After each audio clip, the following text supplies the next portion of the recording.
masu azancin magana kan ce gaba da gabanta wai aljani da ya taka wuta kuma kowa da zamaninsa.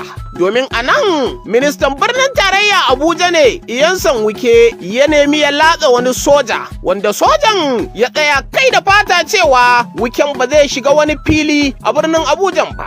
Wike wanda ya ce sai ya shiga wannan fili saboda yana tare da jami'ai, sai dai jami'in sojan shi da abokan aikinsa sun tabure akan cewa su fa umarni aka basu kuma babu wani mahaluki da zai shiga wannan fili har sai wanda ya basu umarni ya shaida musu a kyale shi ya shiga.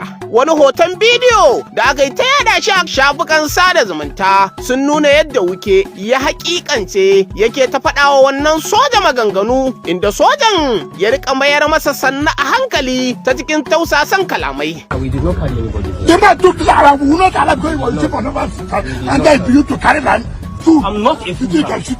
Tare da cewa shi wawa ne, take sojan ya ce shi fa ba wawa bane kuma ba shi umarni aka yi, a dan haka babu wanda ya isa ya shiga wannan waje. Nan dai Wiken ya ci gaba da daga murya tare da cewa ka rufe min baki. Nan dai sojan ya ce ba zan rufe ba domin magana ce ake, ni ma magana nake yi. To sai dai haka jami'an tsaron Wiken suka yi ta barazana tare da ƙoƙarin ɗana bindigar kunama.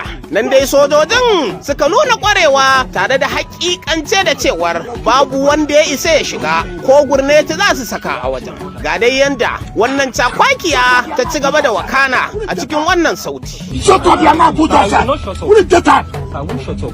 I want to school, you're not in school. Sir, you can't shut Will you up. keep quiet? Give me a big food. I'm not You are big food. I'm not a fool, You sir. can shoot anybody. Sir, I'm not You a are big fool. fool. Who are you? I am not a fool, sir. Sai dai a wani ci gaban babban mai taimaka ministan Abuja na musamman akan kafafen yada labarai na zamani Lere Oleyanka ya yi ƙarin haske game da wannan arangama da ta faru tsakanin Wiken da waɗannan sojoji a wannan rana, yana mai cewa al'amarin ya faru kuma zuwa yanzu an shiga wannan magana. To ai dama masu salon magana kan ce mai laya ya kiyayi mai zamani. Cece kuce ya barke tsakanin wani babban jami'in soja da kuma ministan Abuja wato Iyansan Wike, wanda cikin bidiyon aka jiyo Iyansan Wike yana gaya babban jami'in sojan nan cewar kai fa you are a fool, shi kuma yana cewa I'm not a fool.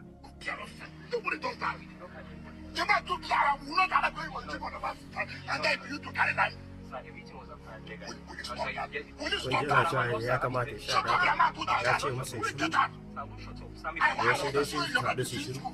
Kun ji ko yana cewa shi ba fool bane. Libya? Kun ji ko yana cewa shi yana bin umarni ne. To wannan dai to shi ne fa Wike da mutanensa suka juya su. To kamar da kuka ji abin da ya faru lokacin da shi sojan nan ya hana su Iyansan Wike wucewa shiga wani fili, wanda kuma wannan filin ana kyautata san cewa no wani babban soja ne ko kuma ce muku ne Vice Admiral Zubairu Gambo a yadda Premier suka wallafa, ga dai abin da suka kawo labari akai. To ga da yadda rahoto ya zo daga Premier Radio inda suke cewa wani jami'in soja Abuja sun hana ministan birnin Iyansan Wike da jami'an birnin shiga wani fili da ake takaddama akai, inda Wike ya kalubalanci ikon sojojin kan mallakar filin a yankin Gaduwa, inda ya bayyana cewa babu wata takarda da ke tabbatar da mallakin filin ga jami'an soji a kundin bayanan Abuja. Inda cikin bidiyon da na samu kuɗa zuwa baya za ku je yana cewa yana bin umarni ne fa.